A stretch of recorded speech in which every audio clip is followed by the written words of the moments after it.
Hey, what's going on, Freightskills, and welcome to another episode on the Freightskills channel. If you're new to the channel, welcome, and if you've been here before, you know the drill. Make sure that you like this video, and make sure you're subscribed to this channel. So many people watch these videos, and they're not subscribed to the channel, so whenever I post a new one, which I post 2 to 3 times a week, you're not being notified. So you're missing out on some valuable freight broker growth information.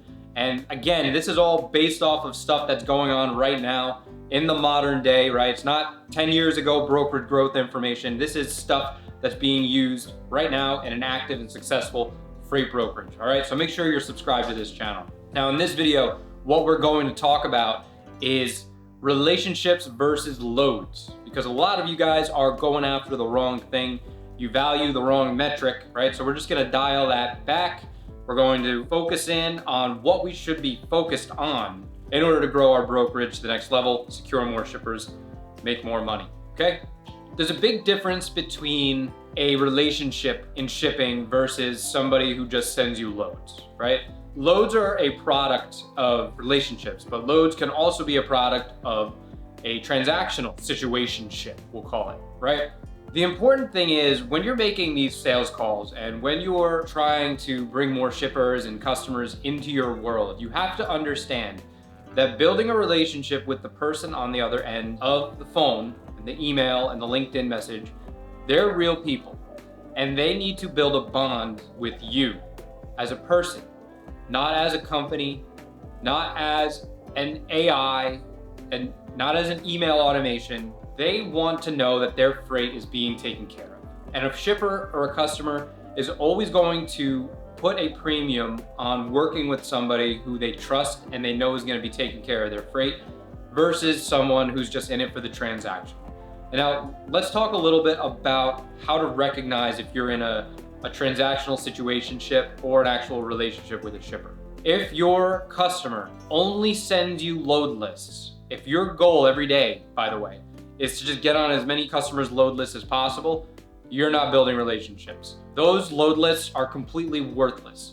When an agent comes to me and says, hey, I just got on the load list of anyone, I don't care who it is, I don't care how big the company is. If you're on a blast email list, it's a waste of time, especially for a small brokerage, because the big brokerages and the asset-based carriers are just gonna gobble up all that freight. So if anybody is telling you to get on as many load lists as possible, they are pipe dreaming and in another world. What we want to focus on, rather than getting on as many load lists as possible, is to talk to as many people as possible. We want to avoid those customers that are sending out blast load lists, because what happens on those load lists is you have between 200 and 300 brokers who have more resources than you, have been in business longer than you, and have access to more carriers. They might even be asset-based, who are going to cover those loads faster than you can. That's not to say that every load list is bad. There are, of course, some companies who only allow select brokers to access their load lists, right? Maybe they only have like 10 to 20 brokers that they work with, and they send out a load list to those 10 or 20 brokers. That's okay. What I'm talking about are the big ones, you know, the Walmarts, Costco, Sam's Club, all those big enterprises that everybody's just dying to get into for their freight. And they send out a big blast email that says like, oh, here's 100 loads that we're working on for next week. Don't even entertain those, all right? That's not building a relationship. A relationship in freight is when someone calls you or emails you and you're one of only, I'll say 10 to 20 brokers who's also getting that phone call. Our goal is always to get in so closely with the person that eventually we're one of only the top 3 brokers that are getting calls for freight, especially when it's urgent. And what a lot of smaller brokers don't understand is that this is your leg up against the big box brokers. So if you're in the mindset right now where, oh, you know, I keep getting outbid, the big box brokers are taking all the freight from me, I can't win any work. Look, my brokerage is not on a huge, massive global scale. I'm in the same boat as somebody just starting out too. Nobody knows our broker's name. In the grand scheme of freight, you know, the multi-billion-dollar industry, we just have a very, very small percentage, right? And there's plenty of room for other brokers who are just as small, right? I'm talking 5 to 10 person teams to collect a significant amount of share that'll make a difference in their lives and still not impact the global market at all, right? When we're talking multi-billion dollars, how many brokers need to make $50 million a year in order to make up that big multi-billion dollar number, right? I don't know what the last number is, so I don't want to give specifics of how large the freight brokerage market is. The point that I'm trying to make is when you have big box brokers who have a high turnover of employees, they don't run very good agent programs most of the time, they're not compensating carriers very well, that gives you an avenue to step in and automatically have a value proposition that you can give to shippers. You can say very easily, look, I don't know if you're working with one of the big guys, I'm not gonna call anybody by name, but what I can get you that they can't is the personalized service and the guarantee that I'm gonna be here in 6 months. The person you're working with at so-and-so, they turn over people every 2 to 3 months. We work with a big brokerage, believe it or not, they give us loads to cover for them. And sometimes we give them loads, but we have a good co-brokering relationship with them. But every 3 months, I get an email, at least twice, that my representative has changed at that brokerage, right? So I might be working with Miles for 6 months, and then all of a sudden, Shelly comes in and says, hey, I'm your new rep here. And then Shelly's gonna quit, and then Jimbo's gonna come along, right? It's constantly changing. When you're working with a smaller brokerage, which is what you probably are right now, you have the ability to sell the fact that you're not going anywhere. And that's a huge value to shippers, because a shipper, a logistics manager, especially if they're being compensated very well, their turnover is not going to be high. They're going to go through more brokers than they're going to go through transportation managers. So you need to solidify yourself as somebody who is stable and willing to work very closely with that shipping manager in order to help them accomplish their logistical goals. All right, that's the difference between just going after transactions versus going after relationships. A smaller brokerage has to go after building meaningful connections with their shippers, not calling 100 big shippers and getting on 100 different load lists. Load lists do absolutely nothing for you.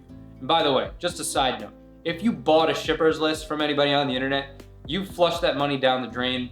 Do not call a single other lead off that shipper's list. I've yet to have somebody come to me and say, we bought a shipper's list and we're getting great results from it. And the reason is, I don't know if I have to explain to you for common sense, if they sell the shipper list to you, they're gonna sell it to 800 other people. So you need to develop the skill of making your own shipper's list to develop these relationships. So that's it for my rant. I wanted you to really understand that in the freight brokerage business, we're not in the business of just transacting loads. Anybody could sit down in one of these seats and call other freight brokers for loads, or they can call big box brokers to help them with their overflow.